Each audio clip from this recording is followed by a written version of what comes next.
आइए जानते हैं क्या है retry mechanism. Retry mechanism micro services में बहुत कॉमनली यूज़ किया जाता है, जहाँ पे एक सर्विस दूसरे सर्विस को कॉल कर रहा है। इस वीडियो को अंत तक देखने से आपको रीट्राई मैकेनिज्म एग्जैक्टली क्या होता है और उसके फ़ायदे और नुकसान क्या होते हैं ये समझेगा। एंड आपको अगर किसी इंटरव्यू में पूछा गया कि रीट्राई मैकेनिज्म को एक्सप्लेन कीजिए, तब आप उस सवाल का जवाब दे पाओगे। आपके प्रोजेक्ट में भी आप ऑलरेडी रीट्राई मैकेनिज्म यूज़ कर रहे होंगे, तो आप उसको आइडेंटिफाई कर पाओगे अगर आपको ये मैकेनिज्म अच्छे से समझ जाता है। एआई के आने की वजह से आजकल coding is not a big deal. What you really need to know is software engineering के कॉन्सेप्ट्स। तो आज और एक सॉफ्टवेयर इंजीनियरिंग का कॉन्सेप्ट समझेंगे, वो है रीट्राई मैकेनिज्म। क्या है रीट्राई मैकेनिज्म? ये यूजुअली जब कोई एक सर्विस दूसरी सर्विस से बात कर रहा होता है तब पिक्चर में आता है। यहाँ पर मान लीजिए क्लाइंट कोई सर्विस है एंड ये पिंक कलर का जो बॉक्स है ये कोई और सर्विस है, ये कोई और थर्ड पार्टी एप्लीकेशन भी हो सकता है, ज़रूरी नहीं है कि ये आपका इंटरनल एप्लीकेशन है। सो जब भी दो सर्विसेज के बीच में बात होती है या कम्युनिकेशन हो रहा होता है, तब आप रीट्राई मैकेनिज्म इम्प्लीमेंट कर सकते हो। कैसे इम्प्लीमेंट करते हो आप रीट्राई मैकेनिज्म?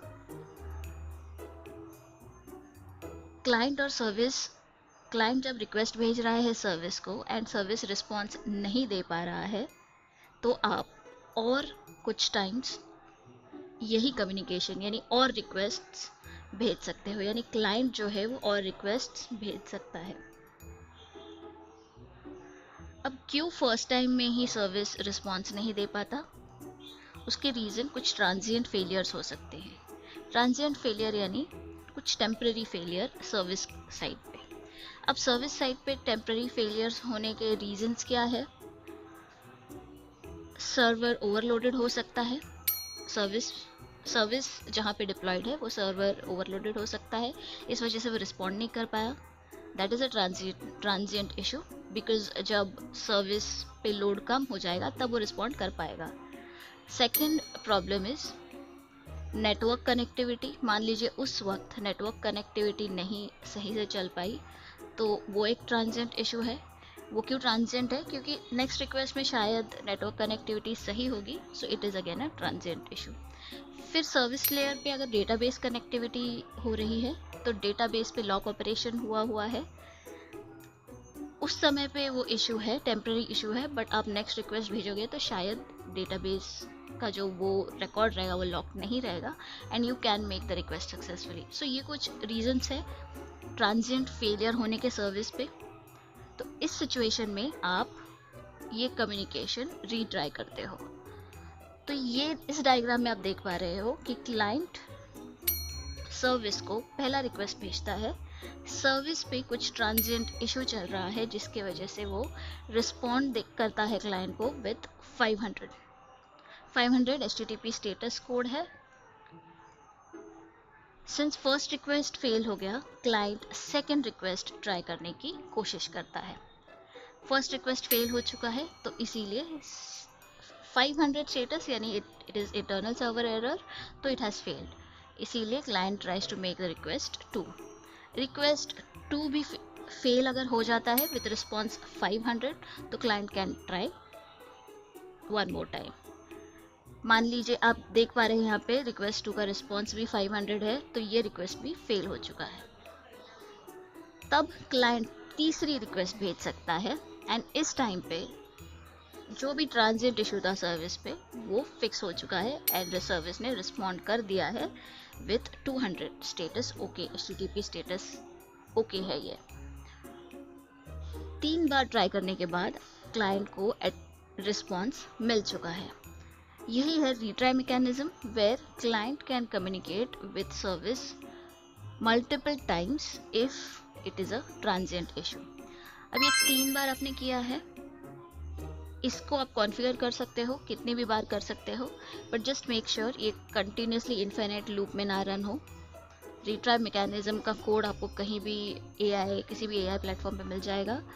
सो यूजुअली तो 3 बार ही किया जाता है, ये नंबर ऑफ रिक्वेस्ट 3 बार ही रहते हैं। एंड जो डिले है रिक्वेस्ट 1 और रिक्वेस्ट 2 के बीच में, वो भी आप कॉन्फ़िगर कर सकते हो to a little higher number, ताकि सर्विस को थोड़ा टाइम मिल जाए रिकवर होने के लिए। सो ये है रिट्राई डिज़ाइन पैटर्न। आपने भी शायद आपके प्रोजेक्ट में यूज़ किया होगा। प्लीज़ नीचे कमेंट्स में ज़रूर बताइए अगर आपने आपके प्रोजेक्ट में ये मैकेनिज़्म यूज़ किया है तो। अब जानते हैं क्यों आपको रिट्राई मैकेनिज़्म आपके प्रोजेक्ट में इम्प्लीमेंट करना चाहिए। सबसे पहला रीज़न इसको इम्प्लीमेंट करने का है, वो है ट्रांजिएंट फेलियर्स को हैंडल करना। बहुत बार ट्रांजिएंट फेलियर्स जैसे नेटवर्क में कुछ ग्लिच हो गया, या सर्वर पे ओवरलोड हो गया, या छोटा सा सर्विस का डाउन टाइम था, मेंटेनेंस टाइम था, ऐसे सब इश्यूज बहुत टेम्परेरी होते हैं एंड उनको हैंडल करने के लिए एक मैकेनिज़्म की ज़रूरत होती है, एंड वो रिट्राई मैकेनिज़्म आपको प्रोवाइड करता है। दूसरा रीज़न है इस मैकेनिज़्म को इम्प्लीमेंट करने का, सिस्टम रेजिलियंस को इम्प्रूव करना है आपको। जब आप ऑटोमेटिकली फेल्ड रिक्वेस्ट्स को वापस से रीट्राई करने का कोड लिख रहे हो, यानी ऑटोमेटिकली वो जब रीट्राई हो रहा है तो सिस्टम रेजिलियंट हो रहा है। रेजिलियंट हो रहा है यानी इम्प्रूव हो रहा है। छोटे छोटे इश्यूज वो खुद से फिगर आउट करके फिक्स करने की ट्राई कर पा रहा है by using such kind of mechanisms. For example, मान लीजिए कि कोई डेटाबेस की क्वेरी है, वो टाइम आउट हो जाती है बहुत हैवी ट्रैफिक की वजह से। अब उसी क्वेरी को और सेकेंड और थर्ड टाइम रीट्राई करने से मे बी थर्ड टाइम में ट्रैफिक ज़्यादा हैवी नहीं होगा एंड आपका जो क्वेरी है वो प्रॉपरली रन होगी। तो सिस्टम का रेजिलियंस ऑटोमेटिकली इम्प्रूव हो जाता है इन सच सिचुएशन विदाउट किसी मैनुअल इंटरवेंशन के। तीसरा रीज़न आपको इसको यूज़ करना चाहिए वो है ह्यूमन इंटरवेंशन रिड्यूस करने के लिए।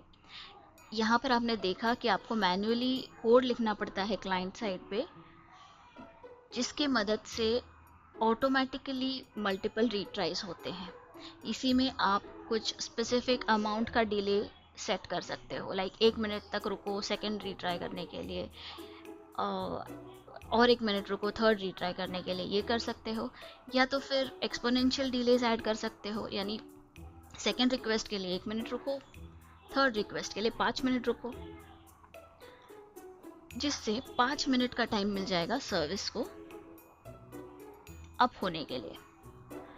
तो ऐसे अलग अलग कॉन्फ़िगरेशंस यूज़ करके ह्यूमन इंटरवेंशन आप रिड्यूस कर सकते हो एंड ये इशू आप सॉल्व कर सकते हो automatically without human trying to figure out कि क्या प्रॉब्लम हो गया था उस एक टाइम में, राइट। अगर मान लीजिए आपने रीट्राई नहीं डाला एंड फर्स्ट टाइम में because of network connectivity first time में आपका कॉल फेल हो गया, तो किसी यूज़र ने जाके देखना पड़ेगा कि क्यों फेल हुआ था, एंड उसने देखने के बाद भी he would just figure out कि it was just a network connectivity issue. So इसीलिए ये तीसरा रीज़न है। चौथा रीज़न है डेटा लॉस अवॉइड करने के लिए। यानी अगर मान लीजिए आपका जो ऑपरेशन है जिसमें आप रीट्राई कर रहे हो, उसमें आप डेटाबेस को राइट कर रहे हो या कोई इंपॉर्टेंट मैसेज सेंड कर रहे हो, तो रीट्राई मैकेनिज्म से आप ये इंश्योर करोगे कि ऑपरेशन जो आप करना चाहते थे या डेटाबेस पे जो भी राइट करना चाहते थे, 1, 2 या तीसरे रीट्राई पे एटलीस्ट इवेंचुअली वो कंप्लीट हो जाए। इसका मतलब आप डेटा लॉस प्रिवेंट करोगे, यानी जो भी आपको डेटाबेस के साथ डेटा रिकॉर्ड क्रिएट करना था, डिलीट करना था, जो भी आप ऑपरेशन कर रहे थे वो हो जाएगा and hence data loss will be negligible. तो डेटा लॉस अवॉइड करने के लिए भी इस मैकेनिज्म को यूज़ किया जाता है। 5वां पॉइंट है एफिशिएंट यूज़ ऑफ रिसोर्सेज। जब आप रीट्राई मैकेनिज्म यूज़ करते हो तब आप अपने रिसोर्सेज एफिशिएंटली यूज़ करते हो। यानी आप रीट्राई मैकेनिज्म को इस तरह से ट्यून कर सकते हो कि एक्सेसिव रिसोर्सेज आप यूज़ ना करो। यानी आप 3 ही बार रिक्वेस्ट भेजो, मान लो 3 के बाद सर्विस सच में डाउन है, it is not a transient issue, it is a real issue, and hence client जो है वो सर्विस को कॉल करना कम्प्लीटली अवॉइड कर देगा थर्ड अटेम्प्ट के बाद। तो आप क्लाइंट की तरफ का रिसोर्स एफिशिएंटली यूज़ कर रहे हो, तो रीट्राई मैकेनिज्म आपको रिसोर्स यूटिलाइज करने में हेल्प कर रहा है। यहाँ पे आप बैक ऑफ स्ट्रेटजीज भी इम्प्लीमेंट कर सकते हो इसमें, उससे भी आप रिसोर्सेस एफिशिएंटली यूज़ करते हो। सो ये थे वो 5 रीज़न जिसके वजह से आपको रीट्राई मैकेनिज्म आपके प्रोजेक्ट में इम्प्लीमेंट ज़रूर करने चाहिए। वैसे तो ऐसा कोई रीज़न नहीं है जिसके वजह से आपको रीट्राई मैकेनिज्म इम्प्लीमेंट नहीं करना चाहिए। इसके लिए आपको कोड भी आई थिंक 5 या 6 लाइन का कोड लिखना पड़ता है based on what technology are using. आप किसी भी AI टूल जैसे ChatGPT में जाके इसका कोड देख सकते हो, बट कुछ रीजंस होते हैं जिनके वजह से आपको रीट्राई मैकेनिज्म स्टिल यूज़ नहीं करना चाहिए। तो देखते हैं क्या है वो रीजंस। सबसे पहला रीज़न है परमानेंट फेलियर, यानी रीट्राई मैकेनिज्म हमेशा ट्रांजिएंट फेलियर्स के ऊपर ही इस्तेमाल करना चाहिए। अगर सर्विस परमानेंटली डाउन है या वो सर्विस एग्जिस्टिंग ही नहीं है बट स्टिल आप रीट्राई कर रहे हो, that means it's a permanent failure, and इस सिचुएशन में आप रीट्राई मैकेनिज्म यूज़ ना करें। दूसरा रीज़न इस मैकेनिज्म को यूज़ करने के लिए है कि आपके रिक्वेस्ट नॉन आइडेम्पोर्टेंट है।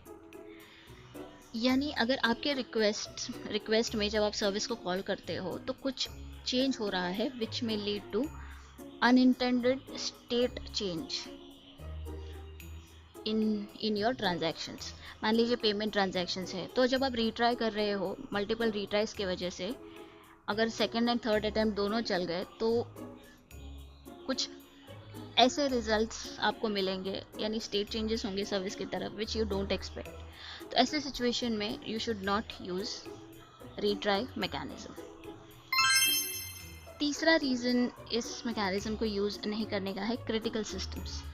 मान लीजिए आपका सॉफ्टवेयर कोई ऐसा सॉफ्टवेयर है जो ह्यूमन बॉडी पे ऑपरेट कर रहा है। फर्स्ट टाइम अगर वो नहीं चला तो सेकंड टाइम आप सेम चीज़ ना करें। फर्स्ट टाइम कोई भी ऑपरेशन करते वक्त, यानी रियल फिजिकल सर्जिकल ऑपरेशन करते वक्त अगर फर्स्ट टाइम कट नहीं हुआ तो सेकंड टाइम ट्राई ना करें, बिकॉज देन उसको मैनुअल इंटरवेंशन के लिए ओपन कर दे। इस तरह का लॉजिक होना चाहिए क्रिटिकल सिस्टम्स में। क्रिटिकल सिस्टम्स में रीट्राई मैकेनिज्म्स आपको नहीं डालने चाहिए। चौथा रीज़न है ओवरलोडिंग द सिस्टम। कभी कभी आप जब ये रिक्वेस्ट कर रहे हो उससे मल्टीपल रिक्वेस्ट जा रही है सर्विस के पास, एंड उस वजह से सर्विस जो है वो ओवरलोड हो रहा है। आप सर्विस के ओवरलोड होने के रीज़न की वजह से रीट्राई कर रहे हो, but eventually you are leading to the overloading of this service which is not the correct thing. तो इस सिचुएशन में भी आपको रीट्राई मैकेनिज्म नहीं यूज़ करना चाहिए। तो ये था रीट्राई मैकेनिज्म, जिसको एज अ डिज़ाइन पैटर्न भी माइक्रो सर्विसेज में इम्प्लीमेंट किया जाता है, और इसको भी आप बता सकते हो as a design pattern whenever someone is asking you. मुझे आप ज़रूर बताइएगा कि आपके प्रोजेक्ट में कहीं पर रीट्राई मैकेनिज्म यूज़ हो रहा है या नहीं। अगर हो रहा है तो कौन से कॉल पे हो रहा है, क्या है क्लाइंट, क्या है सर्विस, क्या कर रहे हैं दोनों, किस टाइप के रिक्वेस्ट है। आशा करती हूँ इस वीडियो से आपको इस मैकेनिज्म के बारे में कुछ चीज़ें और पता लगी हों, आप ज़्यादा क्लियर हों। ऐसे और वीडियोस के लिए इस वीडियो को लाइक ज़रूर कीजिए, इसको अपने फ्रेंड्स के साथ ज़रूर शेयर कीजिए, एंड इस चैनल को ज़रूर सब्सक्राइब कीजिए।